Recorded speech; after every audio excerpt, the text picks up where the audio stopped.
Ketika akun baru dibuat, Bosman Mardigu Official, maka channel lain muncul dengan nama yang sama atau mirip-mirip. Maka saya dengan hormat berkali-kali mengingatkan, silakan re-upload semua video Bosman, namun jangan pakai nama Bosman Mardigu Wowi Sontoloyo yang memang trademark Bosman sebagai nama channel. Ambillah manfaat videonya, namun bukan nama pribadinya. Mohon diganti nama channel tersebut dengan segala hormat. Karena pelajaran dan tanggung jawab nama serta isi ilmu tadi, saya yang berhadapan dengan musuh-musuh kebenaran tadi, pada ujungnya bukan kalian. Kalian ambil manfaat AdSense dan ilmunya. Silahkan kembali ke perjuangan awal kita kaum New Mind dengan pertanyaan berapa cost accounting untuk membuat Indonesia menjadi negara superpower di tahun 2045, 24 tahun dari sekarang. Pertanyaan ini disampaikan juga oleh Deng Xiaoping ketika di tahun 1989 memutuskan untuk mempunyai sistem ekonomi sendiri alias dual standard. Standar dunia untuk keluar, standar dalam negeri untuk Tiongkok. Deng Xiaoping meminta berapa biaya dibutuhkan Tiongkok untuk kembali merebut supremasi perdagangan dunia seperti nenek moyang mereka dalam 3000 tahun selalu menguasai perdagangan dunia, di mana 200 tahun terakhir dikerjain negara-negara Eropa dengan perang opium, menggunakan candu untuk membuat goblok otak 30 juta rakyat Tiongkok dan juga pejabatnya. Lalu perdagangan Tiongkok dikendalikan Eropa sekian lama. Pertanyaan Deng Xiaoping tadi di tahun 1989 dijawab, dan benarlah 20 tahun setelahnya Tiongkok menjadi negara maju, dan 20 tahun kemudian,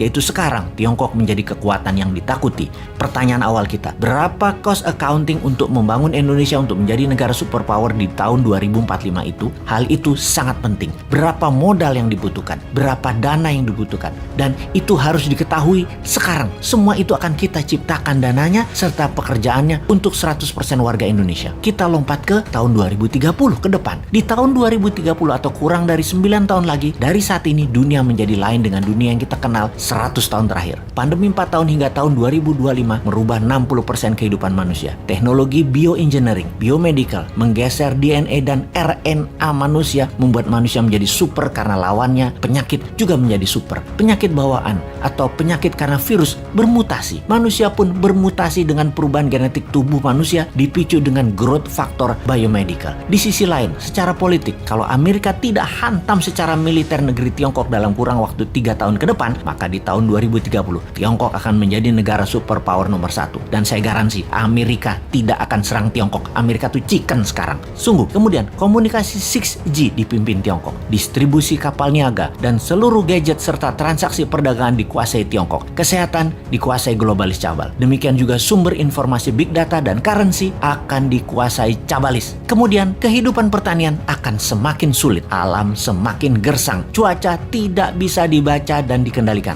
Panas bumi mencapai puncaknya di tahun 2030. Musuh bersama umat manusia di tahun 2030 adalah kelaparan, kekurangan pangan dan gizi, serta cuaca yang ekstrim. Alam tidak ramah. Dunia menjadi semakin kejam. Manusia semakin buas. Tiongkok di tahun 2030 akan mempunyai penantang baru yang namanya Nusantara. Siapa Nusantara itu? Negara yang menjadi pengontrol laut, pengontrol mineral dan sumber pangan. Negara maritim, food country dan mineral country. Itulah Nusantara di tahun 2030. Pertanyaan berikutnya, apakah Nusantara dalam 15 tahun kemudian, yaitu di tahun 2045, bisa melewati Tiongkok atau setidaknya menyamai? Jawabannya adalah bisa. Konsep bernegara di tahun 2030 adalah kendali pembayaran dunia perdagangan yang menggunakan emas di dalam negeri. Sejak New Mind berkuasa nanti di tahun 2024, maka 1 tahun setelahnya di tahun 2025 emas dijadikan alat bayar resmi, di mana puncaknya di tahun 2030 rupiah fisik musnah, tidak dipakai lagi, jadi e-rupiah dan fisiknya adalah emas. Nusantara menarget dalam 15 tahun ke depan sejak tahun 2030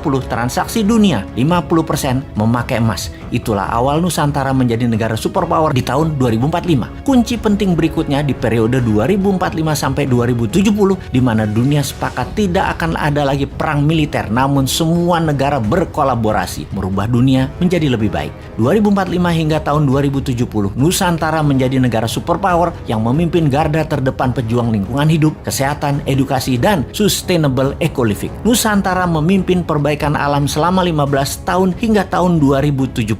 kemudian sejak tahun 2070, inilah awal perdamaian dunia 1000 tahun yang juga dipimpin Nusantara. Terlihat indah? Tidak mungkin. Ada yang berpikir begini nggak di pejabat incumbent atau oposisi? New Mind memang sontoloyo. Tapi kita semua tahu, semua impian ini pasti terjadi. Inilah mengapa video kita dan channel kita ditakuti pemahamannya. Selamat datang masa depan di tangan New Mind.